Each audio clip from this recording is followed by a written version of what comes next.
Praise the lord. అందరికీ వందనాలు. మీ గురించి మేము ప్రతిదినము ప్రార్థిస్తున్నాము. దేవుని జీవవాక్యం ప్రతి ఒక్కరికి దీవెనకరంగా మారాలని మీరు కూడా ప్రార్థించండి. మీరు దేవుని జీవవాక్యంను శ్రద్ధగా వినుట ద్వారా వాక్యంను నేర్చుకుంటారు. వాక్యం నేర్చుకుంటే ద్వారా మీలో ఖచ్చితంగా మార్పు జరుగుతుంది. ఆ మార్పు బయటకు కనబడకపోవచ్చు, కానీ ఆత్మీయంగా మీకు అర్థమవుతుంది.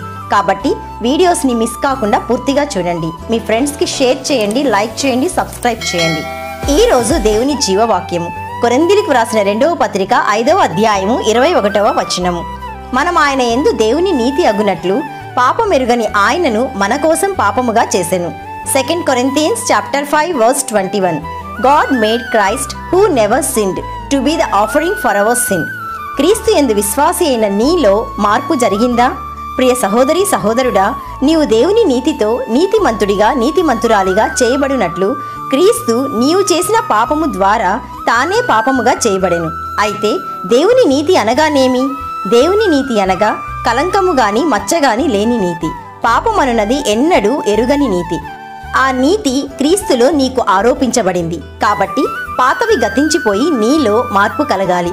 అటువంటి మార్పు నీలో కలిగినప్పుడు దేవుని ఆత్మయు దేవుని వాక్యమును ఏక మనస్సుతో ఎల్లప్పుడూ పనిచేయునట్లు నీవు అభిషేకించబడతావు. So my dear friend, please agree with lord God Jesus Christ and be at peace, thereby good will come to you. కాబట్టి ప్రియ సహోదరి సహోదరుడా, దేవుని నీతిని బట్టి నీలో మార్పు కలగాలి. ఆ మార్పు క్రీస్తుని మహిమపరుస్తుంది. అంతేకాదు, నీవు దేవునితో సమాధానపరచబడతావు. అటువంటి సమాధానము నీలోను, నీ కుటుంబంలోను, నీ ఉద్యోగంలోను నెమ్మదిని, శాంతిని దయచేస్తుంది. ప్రార్థన చేసుకుందాం, ఏకీభవించండి. ప్రభువా, ఈరోజు మాకిచ్చిన గొప్ప వాక్యమును బట్టి నేను స్తుతిస్తున్నాము.